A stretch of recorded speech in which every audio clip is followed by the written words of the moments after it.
Hello everyone, welcome to T-SAT. నేను మీ Lingadas.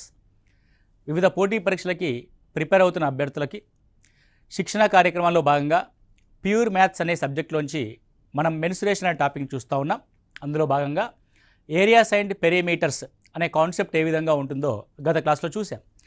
So గత క్లాస్లో మనము సమద్విబాహు త్రిభుజం యొక్క వైశాల్యాన్ని సూత్రం ఆధారంగా ఏ విధంగా కనుక్కుంటామన్న అంశాన్ని మనం చూసి ఉన్నాం. సో ఈరోజు ఆ సమద్విబాహు త్రిభుజం అనే కాన్సెప్ట్ని లంబకోణ త్రిభుజానికి ఇంప్లిమెంట్ చేస్తూ ఈజీగా సులభంగా ఏ విధంగా సాల్వ్ చేయొచ్చో ఈరోజు మనం చూద్దాం. సో ఈరోజు మనం చూసినట్లయితే ఫర్ ఎగ్జాంపుల్ సమద్విబాహు త్రిభుజము అని నేను ఒక హెడ్డింగ్ పెడుతున్నాను. ఐసోస్లెస్ ట్రయాంగిల్గా మనం పేర్కొంటాం దీన్ని సమద్విబాహు త్రిభుజం. సో సమద్విబాహు త్రిభుజంలో రెండు రకాల కొలతలు ఉంటాయి. ఒకటి సమానమైన భుజం. సమానమైన భుజము ఏ అంటాం. ఏ ఈజ్ ఈక్వల్ టు 5 సెంటీమీటర్లు అనుకోండి. అసమానంగా ఉన్న భుజం యొక్క కొలతని మనం భూమిగా తీసుకుంటాం. భూమి ఈజ్ ఈక్వల్ టు 6 సెంటీమీటర్స్. గత క్లాస్లో సమానమైన భుజము 5 సెంటీమీటర్లు, అసమానమైన భుజము 6 సెంటీమీటర్లుగా ఉన్న సమద్విబాహు త్రిభుజం యొక్క త్రిభుజ వైశాల్యాన్ని మనం ఫార్ములా ఆధారంగా కనుక్కున్నాం. నేనేం చెప్తున్నానంటే సమద్విబాహు త్రిభుజంలో మనకు ఒక లంబకోణ త్రిభుజం ఏర్పడుతుంది. సమద్విబాహు త్రిభుజంలో మనకు ఒక లంబకోణ త్రిభుజం అనేది ఏర్పడుతుంది. అది ఏ విధంగా ఏర్పడుతుంది అన్నది కూడా మనం గత క్లాస్లో చూసి ఉన్నాం. సో ఇప్పుడు లంబకోణ త్రిభుజాన్ని ఐడెంటిఫై చేద్దాం. ఇది ఏ, ఇది బి, ఇది సి. ఇది సమానమైన భుజము 5 సెంటీమీటర్లు, 5 సెంటీమీటర్లు. ఇది అసమానంగా ఉన్న భుజము 6 సెంటీమీటర్లు అనుకుందాం. సో అసమానమైన భుజానికి గీసిన లంబము దీన్ని సమానంగా విభజిస్తుంది. సమద్విబాహు త్రిభుజంలో అసమాన భుజానికి ఎదురుగా ఉన్న శీర్షము నుంచి అసమాన భుజానికి లంబాన్ని గీస్తే ఆ లంబము అసమాన భుజాన్ని సమానంగా విభజిస్తుంది.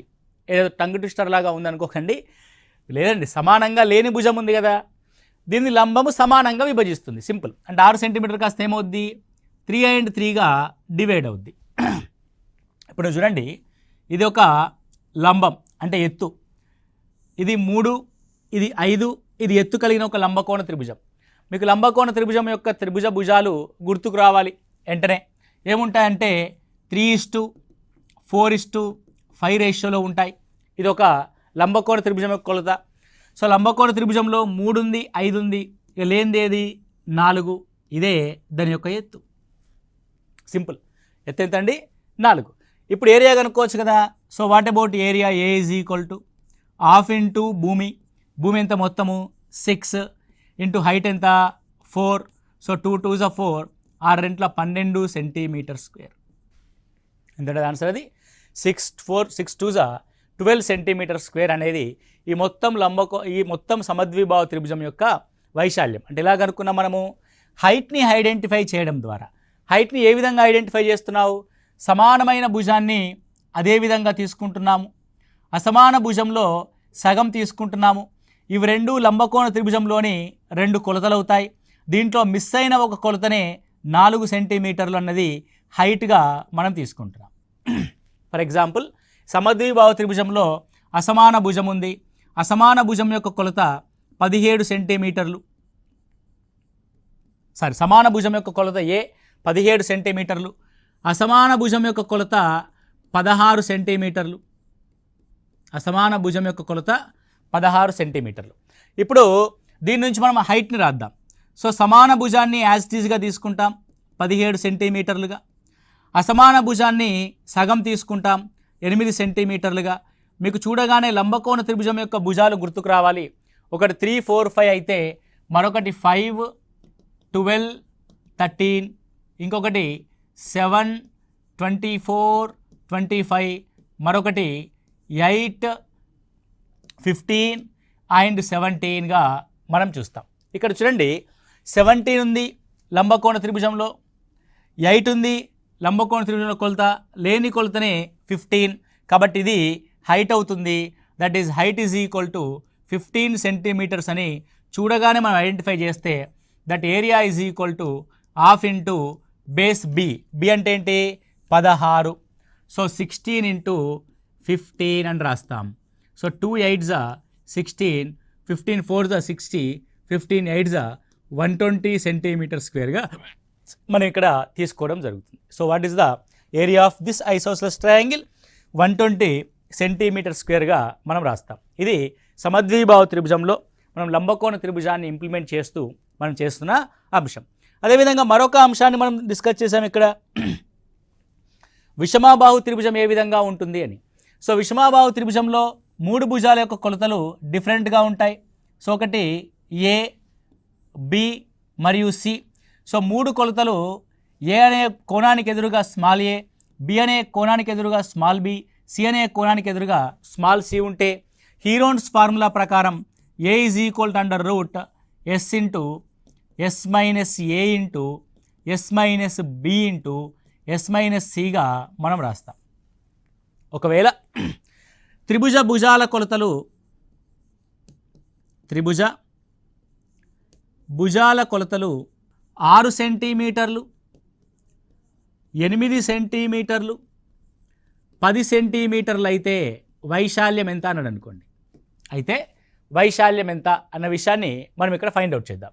6 centimetres, 8 centimetres, 10 centimetres, the 3 measurements are different to each other. అవి ఒకదానితో ఒకటి విభిన్నంగా ఉన్నాయి కాబట్టి అది విషమబాహు త్రిభుజం. విషమబాహు త్రిభుజం యొక్క వైశాల్యానికి formula under root of S into S minus A into S minus B into S minus సిగా మనం చూస్తాం. ఇక్కడ ఎస్ అంటే ఏంది? A plus B plus C by 2, 6 plus 8 plus 10/2. Okay, 6 plus 8 14 plus 10 24/2, that is equal to 12. Okay, 12 సెంటీమీటర్లు yes. ఇప్పుడు రాద్దాం.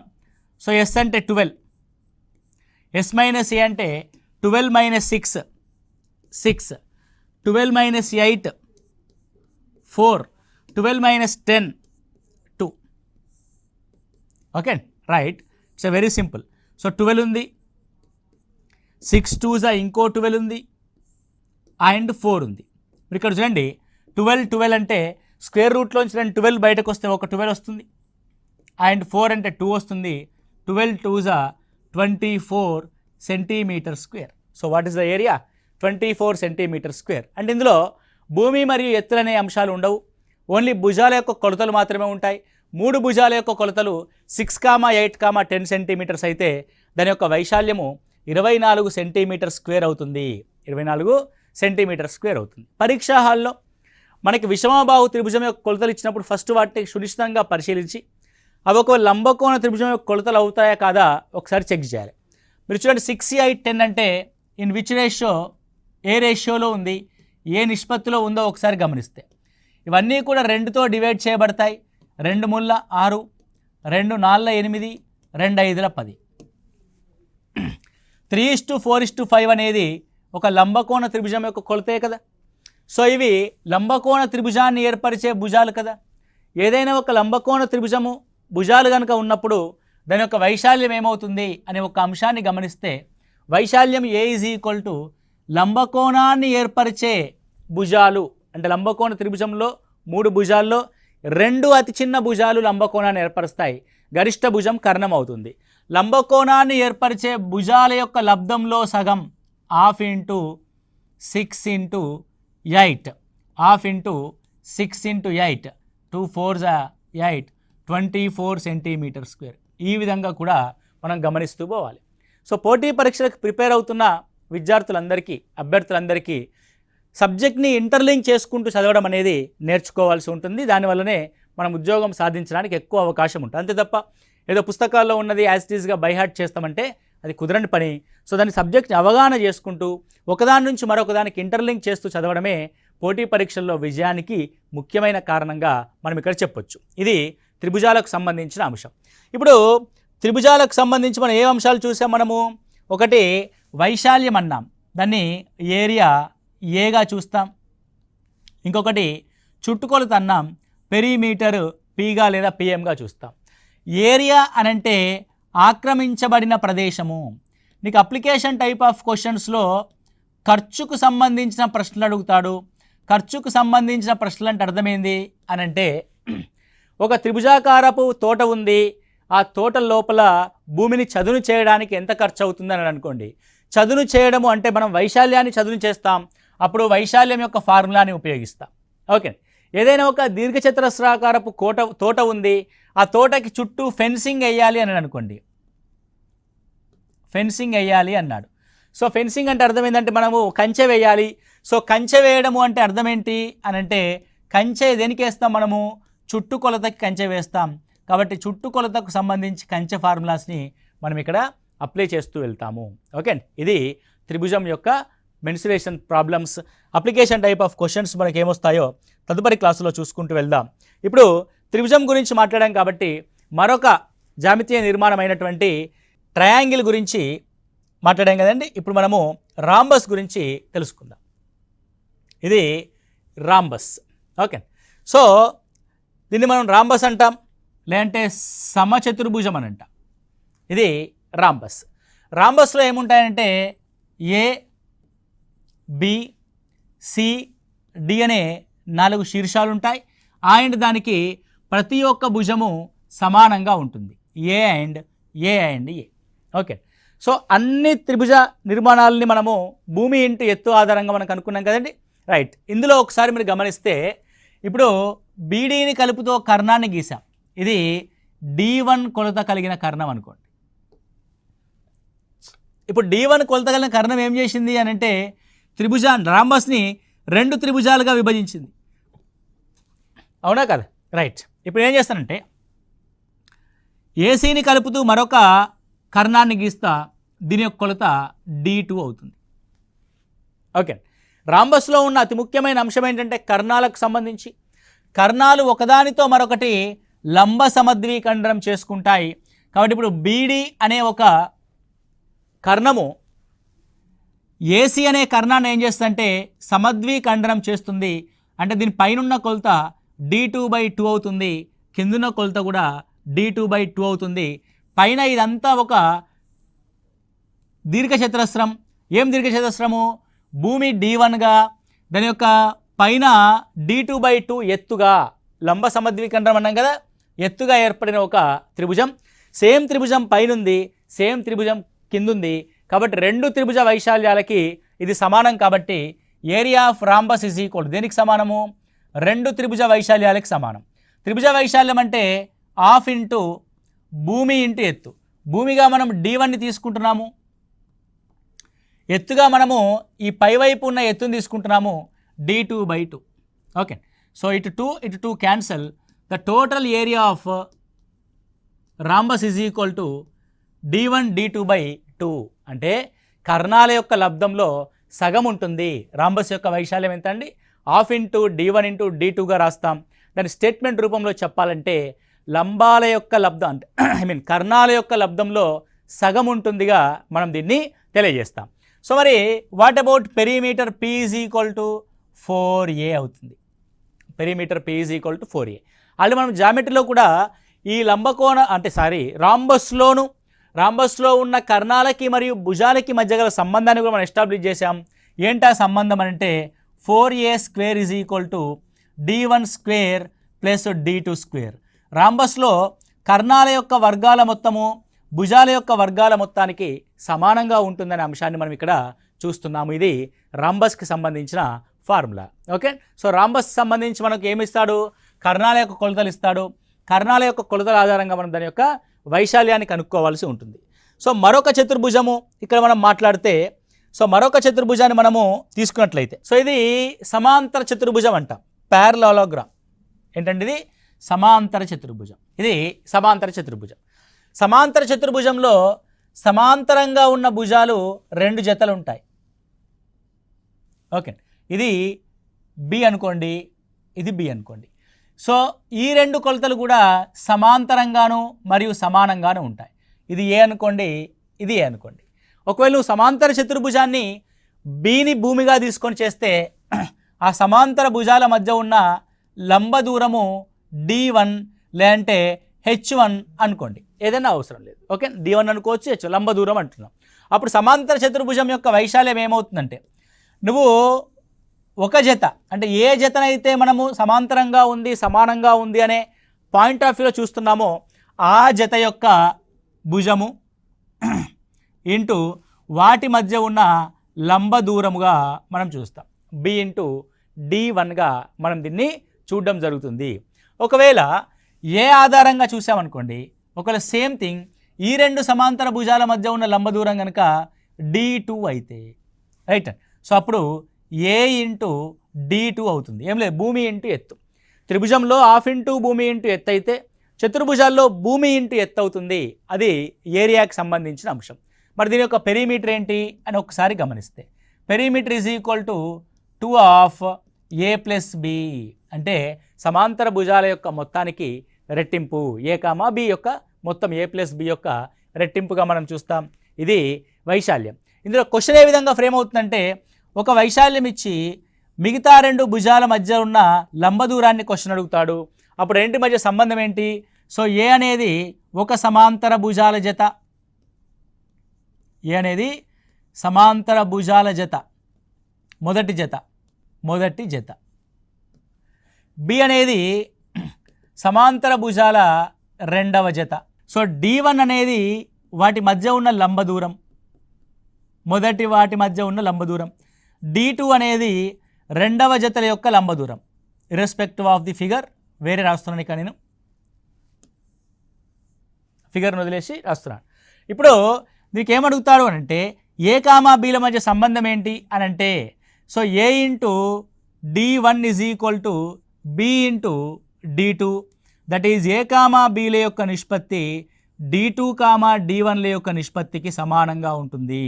ఈ విధంగా మనం చూస్తాం. ప్రాబ్లం వచ్చినప్పుడు మీకు క్లియర్గా అర్థమవుతుంది దీనికి సంబంధించిన అంశాన్ని. అంటే సమాంతర భుజాల మధ్య నిష్పత్తి ఆ సమాంతర భుజాల యొక్క లంబ దూరాల యొక్క నిష్పత్తికి విలోమంగా ఉంటుంది అన్న అంశాన్ని మనం ఇక్కడ చూస్తూ ఉన్నాం. ఓకే, ఇది సమాంతర చతుర్భుజానికి సంబంధించిన విషయం. ఓకే, నెక్స్ట్ కనుక గమనిస్తే సమాంతర చతుర్భుజం తర్వాత మనము దీర్ఘ చతురస్రం గురించి మాట్లాడదాం. దీర్ఘ చతురస్రము అని అంటాం. ఇది దీర్ఘ చతురస్రం.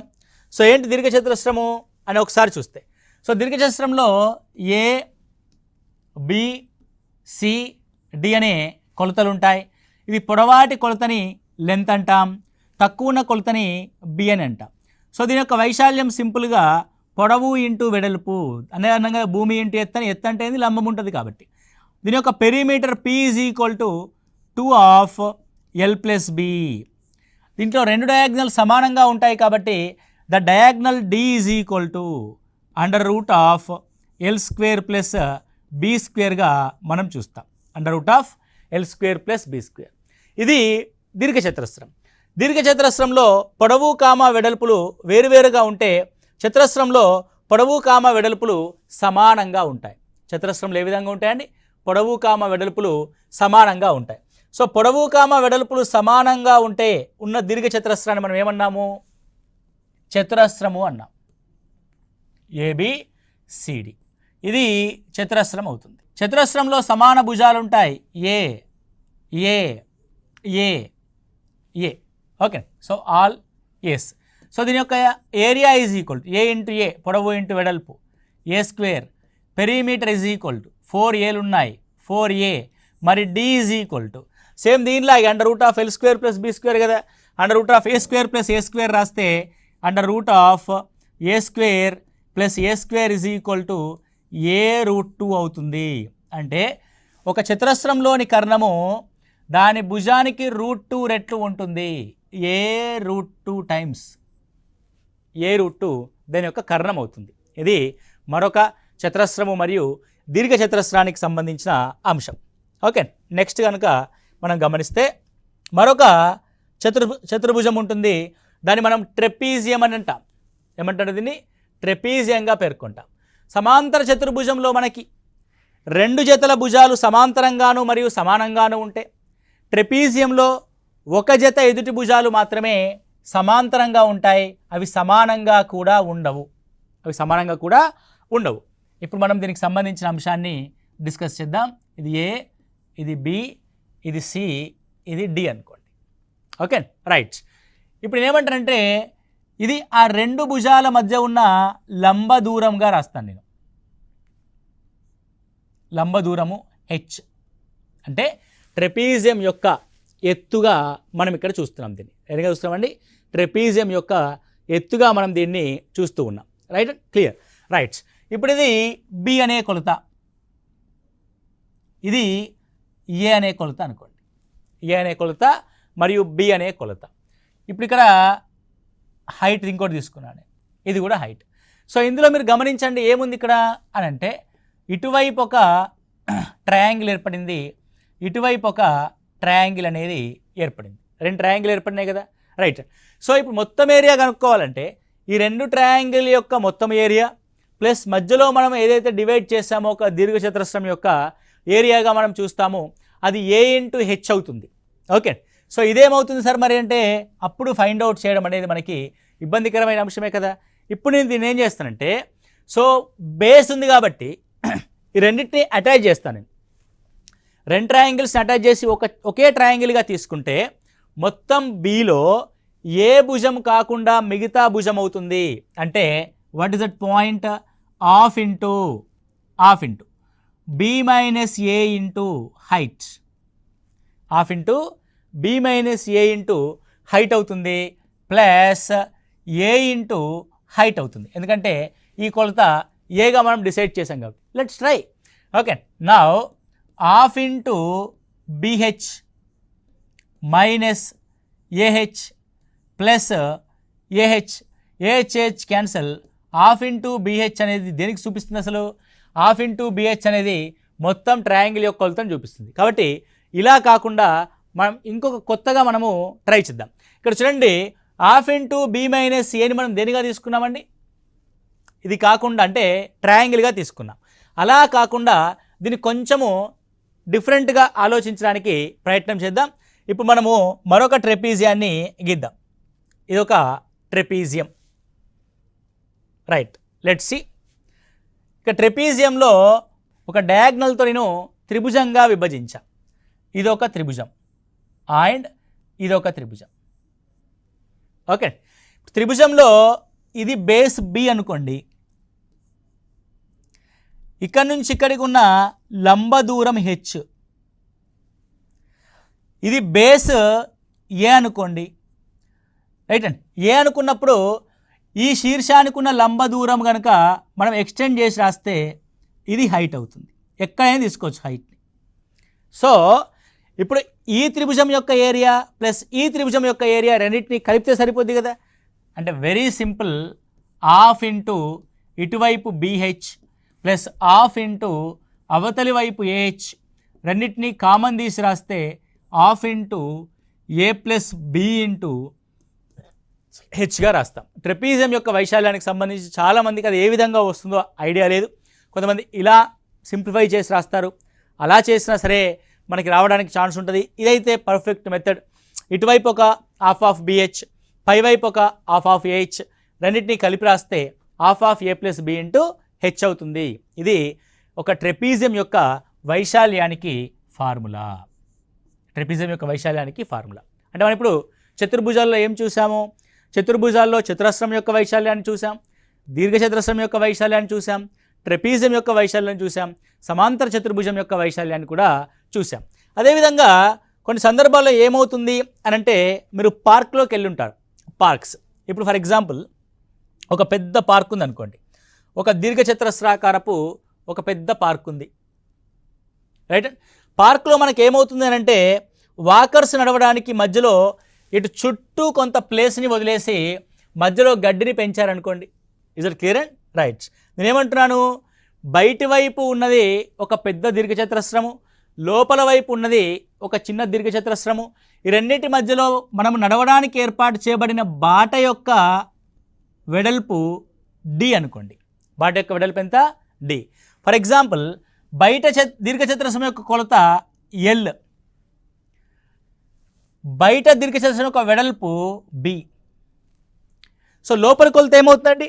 లోపలి కొలతను గమనిస్తే మనకి లోపల ఉన్న కొలత ఇక్కడ నుంచి డి తగ్గింది, ఇక్కడ నుంచి డి తగ్గింది, ఇది ఎల్ మైనస్ 2D.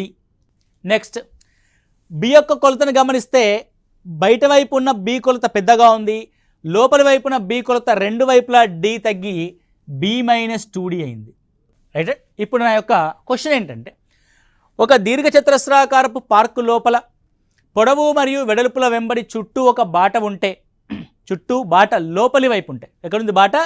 లోపలి వైపు. లోపల ఉందని ఎలా చెప్తున్నావు నువ్వు అని అంటే, ఎల్ కామా బి అనే కొలతలు నిర్దిష్టమైన పొడవు కామా వెడల్పులు బయట వైపు ఉంటే లోపల బాట ఉన్నట్టు, ఎల్ కామా బి లోపల తీసుకుంటే బయటి వైపు బాట ఉన్నట్టు. ఓకే అండి. సో ఇప్పుడు ఫర్ ఎగ్జాంపుల్ ఎల్ లోపల రాస్తాం అనుకోండి, బయట ఏం రాస్తాం? L+2D రాస్తాం. అంటే బాట లోపలికి బయటకి మధ్యలో ఉంది అని అంటే లోపల ఎల్ తీసుకున్నాం కాబట్టి ఎల్కి బయట ఉంది, బయట ఎల్ తీసుకుంటే ఎల్కి లోపల బాట ఉంది అని అంటాం. కాబట్టి ఇక్కడ ఇది బాట యొక్క వైశాల్యం. అంటే రెండు దీర్ఘచతురస్రాల మధ్య గల వైశాల్యాన్ని మనం ఇక్కడ కనుక్కుంటున్నాం. దీన్ని ఏమంటారంటే బాట వైశాల్యంగా పేర్కొంటారు. ఏరియా ఆఫ్ పాత్ అంటాం. ఏమంటారంటే దీన్ని బాట వైశాల్యము అని అంటాం. ఇప్పుడు ఏం కనబడుతుంది నీకు బాట వైశాల్యం అని అంటే? చుట్టూ పెద్ద దీర్ఘచతురస్రం ఉంది, లోపల చిన్న దీర్ఘచతురస్రం ఉంది. ఓకే అండి. So the longest rectangular, the greatest rectangular is the out side of the path, the smallest rectangular inside of the path. మనకేం కావాలి? పాత్ యొక్క ఏరియా కావాలి, బాట యొక్క ఏరియా కావాలి. కాబట్టి పెద్ద దీర్ఘచతురస్రంలోంచి చిన్న దీచాన్ని తీసేసామనుకోండి, నీకు మిగిలేదేంది? ఈ బాట. అంటే మొత్తం బయటి వైపు ఉన్న వైశాల్యము ఎల్బిలోంచి లోపలి వైపు ఉన్న వైశాల్యము L-2D ఇంటూ B-2Dని తీసేస్తున్నాము. బయటి వైశాల్యము మైనస్ లోపలి వైశాల్యం. మీకు కొలతలు ఏమైనా ఇవ్వనండి. బాట వైశాల్యం అంటే బయటి వైపు ఉన్న దీచా యొక్క వైశాల్యము మైనస్ లోపలి వైపు ఉన్న దీచా యొక్క వైశాల్యంగా మనం చూస్తాం. Let's simplify L B. Minus L into B L B, minus L into minus తర్వాత మల్టిప్లై చేద్దాం. ఫస్ట్ అయితే దీన్ని సింప్లిఫై చేద్దాం. L into B. So minus 2LB లేదా 2LD minus 2BD minus into minus plus 2D square. Let's మైనస్ని లోపలికి multiply చేసి simplify చేస్తే L B minus L B minus into minus plus plus అంటే plus 2LD plus 2BD minus 2D square. Right అండి. L B cancel. Okay అండి. ఇందులో మీరు గమనిస్తే డిడి కామన్ ఉంది కాబట్టి డీని కామన్ తీస్తే, ఏం డీని? 2Dని కామన్ తీస్తే L plus B minus D, L plus B minus D. అంటే బాట యొక్క వైశాల్యం is equal to 2D into L plus B minus D, L plus B minus D. L అనేది బయటి వైపు పొడవు, బి అనేది బయటి వైపు వెడల్పు, డి అనేది బాట యొక్క వైశాల్యము. కాబట్టి బాట వైశాల్యం is equal to 2D into D into L plus B minus D, L plus B minus డిగా మనం రాస్తాం. ఇదేంటిది? ఇది బాట బయటి వైపు ఉంటే, బయట వైపు ఉన్న లోపల వైపు ఉన్న నీ కాన్సెప్ట్ పరంగా గుర్తుపెట్టుకోవాల్సిన అంశం ఏంటి అని అంటే, బాట యొక్క వైశాల్యం అంటే బయట ఉన్న జ్యామితీయ నిర్మాణం యొక్క వైశాల్యంలోంచి లోపల ఉన్న జ్యామితీయ నిర్మాణం యొక్క వైశాల్యాన్ని తీసేయాలి. బాట దీచాగా ఉంటే దీచా యొక్క వైశాల్యము, చతురస్రంగా ఉంటే చతురస్రం యొక్క వైశాల్యంగా మనం చూస్తాం. అదేవిధంగా సేమ్ థింగ్ ఒకసారి చతురస్రానికి ఇదే ఫార్ములాని అప్లై చేసి చూద్దాం. ఓకే, చతురస్రానికి అదే ఫార్ములాని అప్లై చేసి చూస్తే ఏమవుతుందో చూద్దాం. ఇది పెద్ద చతురస్రము, దాని లోపల చిన్న చతురస్రం మరొకటి ఉంది అనుకుందాం. చిన్న చతురస్రము మరొకటి ఉంది. సో రెండు చతురస్రాల మధ్య బాట ఉంది. ఇది క్యాపిటల్ ఏ అనే కొలత కలిగిన చతురస్రము, ఇది A-2D అనే లోపల చతురం. ఎందుకంటే డిడి తగ్గుద్ది కదండి. ఇప్పుడు వెరీ సింపుల్, మనం ఏం చేస్తున్నాము? బయట చతురస్ర వైశాల్యము A² లోంచి A-2D యొక్క వైశాల్యాన్ని తీసేస్తున్నాం. అప్పుడే నీకు చతురస్రం యొక్క బాట వైశాల్యం వస్తుంది. మీకు కాన్సెప్ట్ అర్థమైంది కదా? రైట్. ఇప్పుడు టక్కని చేసేయచ్చు మనం. సో సింపుల్, A² మైనస్ ఇక్కడ A-B హోల్ స్క్వేర్ అప్లై చేస్తే A² plus 4D² minus 4AD 2AB అంటే okay right. So A² minus A² minus 4D² plus 4AD. Okay, so A² cancel. When we common the 4D A minus D అవుతుంది. When we common the 4D you will get A minus D. So ఇది చతురస్రం యొక్క బాట వైశాల్యము, simple formula. ఏదైనా సరే బాట వైశాల్యం కనుక్కోవాల్సి వచ్చినప్పుడు ఏం చేయాలి మనము, బయట వైపు ఉన్న వైశాల్యంలోంచి లోపలి వైశాల్యాన్ని తీసేస్తే మనకు మిగిలేదే బాట వైశాల్యం. ఇది మనకి మెన్సురేషన్ 2 డైమెన్షనల్లో ఏరియాస్ అండ్ పెరిమీటర్స్లో ఉన్న మౌలికమైన అంశాలు. వీటి ఆధారంగా మనము ఎగ్జామినేషన్ హాల్లో గతంలో వచ్చిన ప్రశ్నాపత్రాల్లో ఎగ్జామ్స్లో ఏ విధంగా ప్రశ్నలు అడుగుతున్నాడు, వీటి యొక్క ఇంప్లికేషన్స్ ఆర్థమెటిక్లో పర్సంటేజెస్ పరంగా రేషియోస్ పరంగా ఏ విధంగా క్వశ్చన్స్ అడుగుతున్నాడు అనేది ఇంకొక సెషన్లో మనం డిస్కస్ చేద్దాం. అప్పటి వరకు ఈ సెషన్ని మళ్ళీ ఒకసారి క్లియర్గా వినండి. 1-2 సార్లు వింటేనే మనకు అర్థమెటిక్లో అంటే ప్యూర్ మ్యాథ్స్లో మెన్సురేషన్ అండ్ జామెట్రీ అనే టాపిక్స్ అర్థమవుతాయి. కాబట్టి 1-2 సార్లు వినడానికి ప్రయత్నం చేయండి. Thank you. All the best.